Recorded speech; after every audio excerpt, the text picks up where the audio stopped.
உங்ககிட்ட ஒரு கேள்வி கேட்கட்டா, உங்களை இன்ஸ்பயர் பண்ணின ஒரு பர்சன் யார்? அதாவது ஒரு டைரக்டராக இருக்கலாம். அந்த டைரக்டரை பார்த்து இன்ஸ்பயர் ஆகிட்டு இவரை மாதிரி நான் படம் எடுக்கணும் அப்படின்னு உங்களுக்கு தோணலாம்.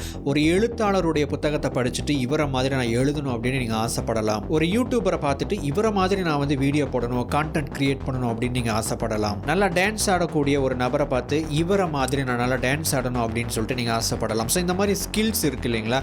ரொம்ப ஹைலி ஸ்கில்டு பர்சன்ஸை நீங்கள் பார்க்கும்போது நாமளும் இவரை மாதிரி வரணும் அப்படின்னு இன்ஸ்பயர் ஆகும்போது நம்ம யோசிக்கும் போது 2 வழிகள் நமக்கு கண்ணு முன்னாடி தெரியும். ஒன்று என்ன அப்படின்னா, இவங்க ரொம்ப கிஃப்டட் அப்படின்னு நினைப்போம். இவங்களுக்கு டேலண்ட் இருக்குது, அதனால தான் இவங்க இந்த நிலையை அடைஞ்சிருக்கிறாங்க அப்படின்னு நம்ம நினைப்போம், யோசிப்போம். ரெண்டாவதாக, இவங்க ரொம்ப கஷ்டப்பட்டு வந்திருக்கலாம், இவங்க ரொம்ப ஹார்ட் ஒர்க் பண்ணி எஃபோர்ட் போட்டு இந்த நிலைக்கு வந்திருக்கிறாங்க அப்படின்னு நம்ம திங்க் பண்ணுவோம். இந்த ரெண்டுமே நம்ம எல்லாருக்குமே தெரிஞ்ச ஒரு வழிகள். பட் இன்னொரு 3ஆவதாக ஒரு வழி இருக்குது. அதோட பேர் ரிவர்ஸ் என்ஜினியரிங். நீங்கள் நினைக்கிற, நீங்கள் விரும்புகிற, நீங்கள் ஆசைப்படுற, நீங்கள் இன்ஸ்பயர் ஆன அந்த ஸ்கில்ல ஒரு கிரேட்டஸ்ட் லெவலுக்கு நீங்கள் எடுத்துகிட்டு போகணும் அப்படின்னா இந்த ரிவர்ஸ் என்ஜினியரிங் அப்படிங்கிற மெத்தடை அதுக்கு எப்படி பயன்படுத்துறது அப்படிங்கிறத இந்த வீடியோ மூலமாக நம்ம பார்க்க போகிறோம். வணக்கம் நண்பர்களே, welcome back to epic life. நான் உங்கள் வெற்றி கூட்டாளி. நீங்கள் எந்த ஒரு ஸ்கில்லை எடுத்துக்கிட்டாலும் அந்த ஸ்கில்ல பார்த்தீங்கன்னா ஒரு ஹிடனான ஒரு ப்ளூ பிரிண்ட் அப்படின்னு சொல்லிட்டு ஒரு விஷயம் இருக்கும். அது என்னது ப்ளூ பிரிண்ட் அப்படின்னு கேட்டிங்கன்னா, ஒவ்வொரு விஷயத்தையும் எப்படி நேர்த்தியாக அடுக்கி வச்சு ஒரு ஆர்ட்டை க்ரியேட் பண்ணுறாங்க, ஒரு ஒர்க்கை க்ரியேட் பண்ணுறாங்க அப்படிங்கிறதான் அந்த ப்ளூ பிரிண்ட். ஸோ இந்த ப்ளூ பிரிண்ட்டை நீங்கள் டீகோட் பண்ணீங்க அப்படின்னா, அந்த மர்மத்தை நீங்கள் உடைச்சிங்க அப்படின்னா, நீங்களும் அதே மாதிரியான ஒரு ஒர்க்கை உங்களால் க்ரியேட் பண்ண முடியும். அதை பண்ணுறதுக்கு உங்களுக்கு 5 முக்கியமான ஐடியாஸை இந்த வீடியோ மூலம் நான் உங்க கூட ஷேர் பண்ணிக்க போகிறேன். சரி, அது என்னென்ன அப்படின்னு சொல்லிட்டு பார்க்கலாங்களா? முதலாவது, collect examples of great work. Quentin Tarantino அப்படின்னு சொல்லிட்டு ஒரு ஹாலிவுட் படத்தினுடைய டைரக்டர் இருக்கிறாரு. ஸோ அவர் என்ன பண்ணுவாரா, அவருடைய இளம் வயதில் எக்கச்சக்கமான படங்களை பார்ப்பார். அவர் படம் பார்க்குறது அப்படின்னா ஒரு நாளைக்கு 5 படம் 7 படம் அப்படிங்கிற அளவுக்கு நிறைய படங்களை பார்த்து தள்ளுவார். அந்த அளவுக்கு அவருக்கு படம் பார்க்குறது ரொம்ப பிடிக்குமா. ஸோ இவருக்கு படத்தை பார்த்து பார்த்து பார்த்து ஒவ்வொரு படத்துலையும் என்ன மாதிரியான விஷயங்கள் இருக்குது அப்படிங்கிறது எல்லாமே அவருக்கு தெரிஞ்சு போச்சு. இதை தெரிஞ்சுக்கிட்ட அவர் வசித்து அந்த ஊரில் இருந்த ஒரு டிவிடி ஷாப் என்ன பண்ணாரா, நீங்கள் என் கடைக்கு வேலைக்கு வாங்க, என்னுடைய கடைக்கு வேலைக்கு எந்த படம் ஒரு கஸ்டமருக்கு பெஸ்ட் அப்படின்னு சொல்லிட்டு நீங்கள் செலக்ட் பண்ணுறதுக்கு ஹெல்ப் பண்ணுங்க அப்படின்னு சொல்லிட்டு அந்த டிவிடி ரெண்டிங் ஷாப்புக்கு வேலைக்கு எடுத்துக்கிட்டாங்களாம். இது அவருக்கு ஒரு டபுள் பெனிஃபிட். ஒன்று, நம்ம வேலை செய்கிறோம், அதற்கான சம்பளம் அப்படிங்கிறது வருது. ரெண்டாவது என்ன அப்படின்னா, அவருக்கு படம் பார்க்கறது ரொம்ப பிடிக்கும் அப்படிங்கிறதுனால அவர் இன்னும் நிறைய படங்களை பார்க்கறதுக்கு அந்த டிவிடி ஷாப்ல இருந்து நிறைய டிவிடிஸ் எடுத்துகிட்டு போய் அவர் வீட்டில் உட்காந்து படம் பார்க்கலாம். இப்படி படங்களை பார்த்து பார்த்து பார்த்து ஒவ்வொரு படத்துலையும் என்ன மாதிரியான சீன்ஸ் இருக்குது, என்ன மாதிரி டயலாக்ஸ் இருக்குது அப்படிங்கிற அந்த ஃபுல் விஷயங்களையும் அப்சர்வ் பண்ணினதுனால அவர்னாலையும் ஒரு பெஸ்ட்டான ஒரு படங்களை கொடுக்க முடிஞ்சுது. அவர் டைரக்ட் பண்ண படத்தில் எனக்கு ரொம்ப பிடிச்ச படம் அப்படின்னு பார்த்தீங்கன்னா கில் பில் அப்படின்னு சொல்லிட்டு ஒரு 2 படங்கள் இருக்குது, 2 வால்யூம் இருக்குது. எனக்கு ரொம்ப பிடிச்ச ஒரு படம். ஸோ இங்கே அவர் என்ன பண்ணியிருக்கிறாரு அப்படின்னு கேட்டிங்கன்னா, பெஸ்ட்டு படங்கள் இருக்குது பார்த்தீங்களா, அந்த பெஸ்ட்டு படங்களை எல்லாம் கலெக்ட் பண்ண ஆரம்பிச்சிருக்கிறாரு. ஸோ இங்கே கான்செப்ட் என்ன அப்படின்னா, நீங்கள் எந்த துறையில் வரணும் அப்படின்னு நினைக்கிறீங்களோ, எந்த ஸ்கில்லை நீங்கள் டெவலப் பண்ணணும் அப்படின்னு நினைக்கிறீங்களோ, அந்த ஸ்கில்லை யாரெல்லாம் டெவலப் ஆனவங்க அதை எக்ஸ்பிரஸ் பண்ணியிருக்கிறாங்களோ அல்லது பெஸ்ட் ஒர்க் இருக்கோ அதை நீங்கள் கன்சியூம் பண்ண ஆரம்பிக்கணும். நீங்கள் டைரக்டர் ஆகணும் அப்படின்னா நிறைய பெஸ்ட் படங்களை பார்த்துக்கிட்டே இருக்கணும், கன்சியூம் பண்ணிக்கிட்டே இருக்கணும். நீங்கள் நல்ல ஒரு வீடியோ எடிட்டர் ஆகணும் அப்படின்னா நல்ல எடிட் பண்ணப்பட்ட படங்களோ வீடியோஸ் இருக்குது அப்படின்னா அதை தொடர்ச்சியாக நீங்கள் கன்சியூம் பண்ணிக்கிட்டே இருக்கணும். ஸோ இந்த மாதிரி வாட் எவர் எந்த ஒரு துறையாக இருந்தாலும் சரி, அதில் எந்த துறையில் எந்த பெஸ்ட் ஸ்கில் இருக்கோ, யாரெல்லாம் அதை எக்ஸ்பிரஸ் பண்ணியிருக்கிறாங்களோ அதெல்லாம் நீங்கள் கன்சியூம் பண்ணிக்கிட்டே வரணும். இப்படி கன்சியூம் பண்ணுறதுனால என்ன நடக்கும் அப்படின்னு கேட்டிங்கன்னா, அதில் இருக்கக்கூடிய அந்த பேட்டர்ன்ஸ், இந்த ஒவ்வொரு விஷயங்களையும் இவங்க எப்படி பண்ணுறாங்க அப்படிங்கிற அந்த பேட்டர்னை, அந்த ப்ளூ பிரிண்ட்டை நீங்கள் தெரிஞ்சுக்குவீங்க. ஜஸ்ட் நம்ம கன்சியூம் பண்ணுறதுனால மட்டுமே நம்ம அதுக்குள்ள கூடிய இந்த ப்ளூ பிரிண்ட்டை நம்ம தெரிஞ்சுக்குவோம் அப்படின்னு சொல்ல முடியாது. நீங்கள் கொஞ்சம் ஒரு எக்ஸ்ட்ரா எஃபோர்ட் போடணும். அதுதான் point number 2, decode great works. நீங்கள் எந்த ஒரு ஆர்ட்டை, எந்த ஒரு ஸ்கில்லை நீங்கள் பார்க்கும்போது அதில் இருக்கக்கூடிய விஷயங்களை நீங்கள் டீகோட் பண்ணணும். அதாவது பிரித்து அதுக்குள்ளே என்னென்ன இருக்குது அப்படின்னு அக்கு வேறு ஆணி வேறு தனியாக பிரித்து பார்க்கணும். அதனுடைய டிசைன் என்ன அப்படின்னு சொல்லிட்டு நம்ம முதல்ல பார்க்கணும், எப்படி அதை டிசைன் பண்ணியிருக்கிறாங்க. ரெண்டாவது, எப்படி நான் இதை ரீக்ரியேட் பண்ணுறது அப்படிங்கிற ஒரு ஆங்கிள் இருந்தும் நீங்கள் பார்க்கணும். இதை பண்ணணும் அல்லது இதை கற்றுக்கணும் அப்படின்னா உங்களுக்கு 3 விதமான டெக்னிக் இருக்குது. முதலாவது டெக்னிக் காப்பி ஒர்க்.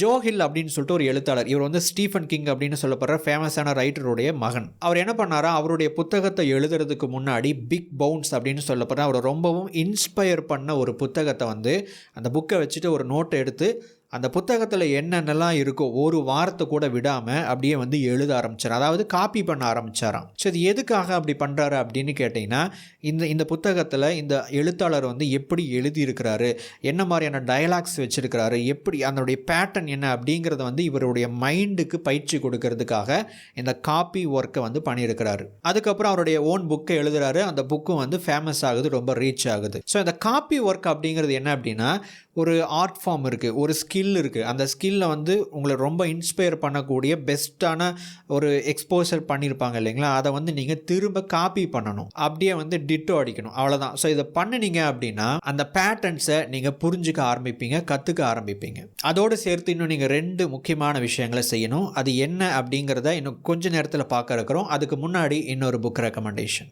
நம்ம வாழ்க்கையில் முன்னேறணும் அப்படின்னா அடுத்தவங்க சொல்கிறத காது கொடுத்து கேட்கவே கூடாது அப்படின்னு சொல்லிட்டு நம்ம எல்லாருக்குமே தெரியும். ஆனால் அதை எப்படி பண்ணுறது அப்படிங்கிறத கற்றுக்க the courage to be disliked என்னும் புத்தகத்தை நான் ரெக்கமெண்ட் செய்கிறேன். இப்புத்தகத்தின் கருத்துக்களை குறைவான நேரத்தில் கற்றுக்கொள்ள குக்கு எஃப்எம் மூலம் இப்புத்தகத்தின் ஃபுல் புக் சம்மரியை தமிழில் கேளுங்கள். குக்கு எஃப்எம் கேளுங்கள், மனசுக்கு பிடிச்சதை. குக்கு எஃப்எம் பிளே ஸ்டோரில் 4.5 ஸ்டார் ரேட்டிங் வாங்கிய app. 10,000 hours of audio content இருக்கிற தரமான ஆப். இதில் பல்வேறு audio books and book summaries இருக்குது. Motivation, biography, self help, money, novels, ஸ்டோரிஸ்னு பல்வேறு ஜேர்னல்ஸ் அடங்கிய ஒரு ஆப் தான் குக்கு எஃப்எம். பல மொழிகளில் audio books and book summaries இருக்கு. முக்கியமா நம்ம சுயமுன்னேற்றம் சார்ந்த புத்தகங்களோட புக் சம்மரிஸ் தமிழ் மொழியில் இருக்கு. இது ஒரு பிரீமியம் ஆப். நார்மலா 399 ரூபா ஒரு வருஷத்துக்கான சப்ஸ்கிரிப்ஷன் சார்ஜ். நம்ம எபிக் லைஃப் சேனல் லிங்க் மூலமா போற பார்வையாளர்களுக்கு ஒரு வருஷத்துக்கு 199 ரூபாய்க்கு இந்த சப்ஸ்கிரிப்ஷனை பெற முடியும். அதற்கு ELT50 அப்படிங்கிற கூப்பன் கோடை பயன்படுத்துங்க. இந்த ஆப்பை டவுன்லோட் பண்ணுறதுக்கான லிங்க் கீழே டிஸ்கிரிப்ஷனில் கொடுத்துருக்கேன். கிளிக் பண்ணி டவுன்லோட் பண்ணுங்கள்.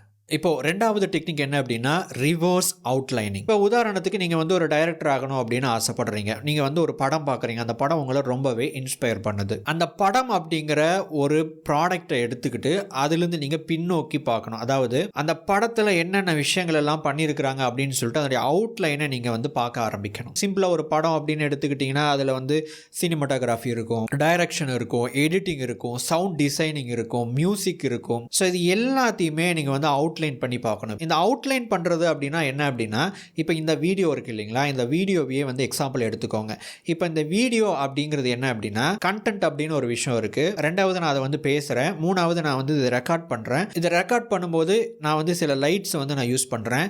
இப்போ நான் உங்கள்கிட்ட ஒரு கேள்வி கேட்க போகிறேன். ஸோ நான் எத்தனை லைட்ஸை நான் யூஸ் பண்ணி இந்த வீடியோவை நான் கேப்சர் பண்ணுறேன் அப்படிங்கிறத கமெண்ட் செக்ஷனில் சொல்லுங்கள். ஸோ இதை நீங்கள் அப்சர்வ் பண்ணுறீங்க அப்படின்னாவே இதே மாதிரியான ஒரு ஸ்டைலை நீங்கள் கிரியேட் பண்ணணும் அப்படின்னா அதுக்கு எத்தனை லைட்ஸ் தேவைப்படும், என்னென்ன கலர் தேவைப்படுது அப்படிங்கிறத நீங்கள் ஈஸியாக வந்து கண்டுபிடிச்சிட முடியும். ஸோ அதை கண்டுபிடிச்சதுக்கப்புறம் நீங்கள் கண்டுபிடிச்ச தெரிஞ்சுக்கிட்ட கற்றுக்கிட்ட விஷயங்களை எல்லாம் திரும்ப நீங்கள் ஒர்க் பண்ணும்போது அதை அப்ளை பண்ணணும். அவ்வளோதான், சிம்பிள். இப்போ 3வதாக ஒரு முக்கியமான ஒரு பாயிண்ட் இருக்குது. என்ன அப்படின்னா கான்ட்ராஸ்டிங். ஒரு சூப்பரான கிரேட் அப்படின்னு சொல்லக்கூடிய ஒரு படம் பார்க்குறீங்க, ஒரு நல்ல படம் பார்க்குறீங்க. இப்போ நீங்கள் என்ன பண்ணணும் அப்படின்னா நல்ல படம் அப்படின்னு சொல்லக்கூடிய அல்லது நல்ல ஸ்கில் வாட் எவர் உங்களுடைய ஃபீல்டு என்னவோ, உங்களுடைய விருப்பப்பட்ட ஸ்கில் எதுவோ அதை எடுத்துக்கோங்க.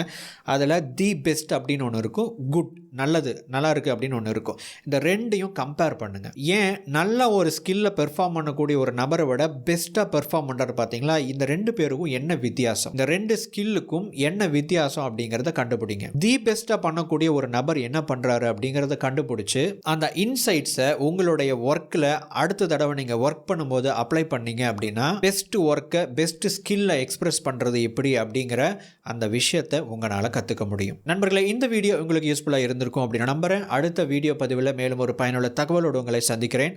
தேங்க்ஸ் ஃபார் வாட்சிங்.